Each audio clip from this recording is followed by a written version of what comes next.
Hello, everyone. This is Dr. Pete. Um, I will be doing video lectures throughout the semester. Maybe not every week, but I wanted to start off with one uh, as we kick off this semester. So clearly, we're using the Supervision book. Um, it's Leonard and Trusty, and it's edition 13. And what I'll do in these videos is cover some of the highlights of the chapter. I won't necessarily review everything. I won't, you know, review the slides all the time. Sometimes I will. For now, though, I just want to talk about the book and expectations for this semester. One of the things I really like at the beginning of each chapter is this "You Make the Call" section, and basically it's a pseudo real world vignette about something that's going on in the world of a manager or a supervisor and some scenario that they have to deal with. And this is an interesting one about someone in a hospital. So I'd like you to take a look at that. I tell some of my other students that learning occurs when you think about the material you're exposed to. So I'd like you to read the vignette and process it, and then try and deal with the situation that the person would be dealing with as well. You know, so that's where learning will occur. So I really like this. You make the call section.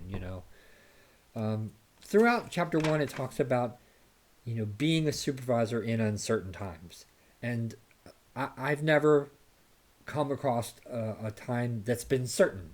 Everything seems to change so quickly, in business. And, I think the thing that you have to be good at is being flexible and being able to, roll with the punches. And some of the material in this chapter talks about, how significantly things were, as few as 20 years ago. So, managing and being a supervisor in uncertain times is clearly a skill that everyone will need to develop. Um, the book also talks about different scientific approaches to the theory and concept of management. There's the scientific approach, the functional approach, the human relations and behavioral approach.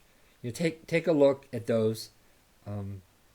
It's more background in how the theory and discipline of management and supervision came about. Um, Not a lot relevant for today. It's a little more walk down memory lane around history. I think what is interesting, though, are the factors that affect the role of the supervisor.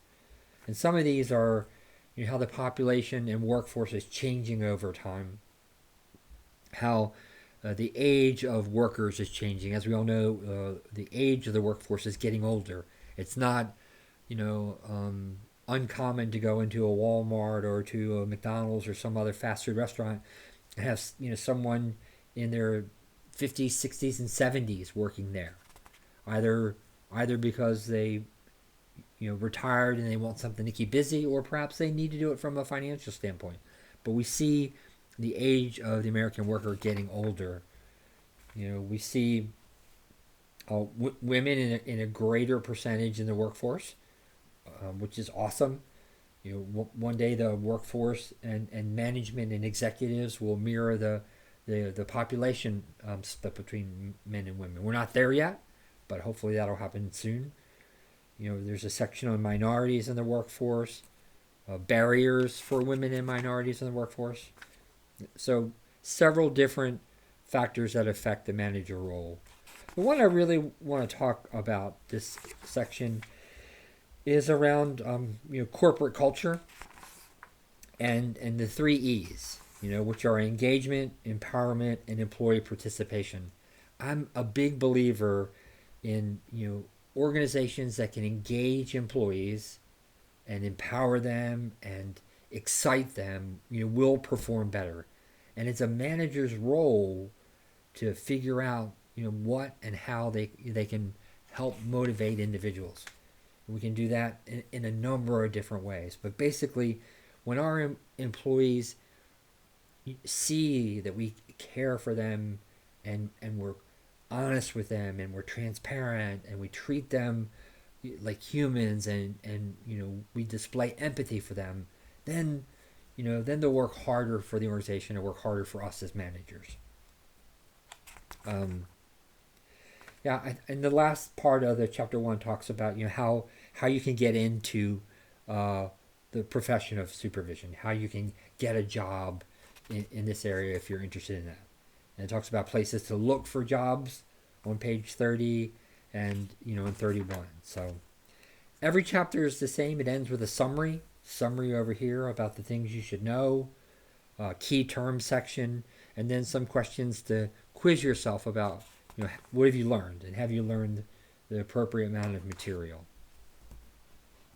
The other thing I want to talk to you about are the discussion posts. They don't start until, I believe, week 4 or so. It's the first week in February, so don't worry about them just yet.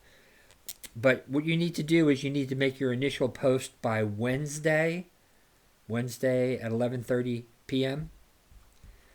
And then you'll need to reply to 2 different classmate posts, and you need to do that by the end of the week, which is Sunday at 11:30 p.m. Now, all of this is in the syllabus, or it's in the content section on the left-hand side. But I want to make sure that that you have 2 distinct requirements about when you post. You need to post first by Wednesday, and then you need to reply to 2 other people before the end of the week. The last thing I want to tell you is about exams. All of our exams are online. I don't believe in wasting class time for you to sit there and take an exam while I watch you take it. And the good news about it being online is it's open book and open note. And therefore that should make it easy for you to do well on the exams.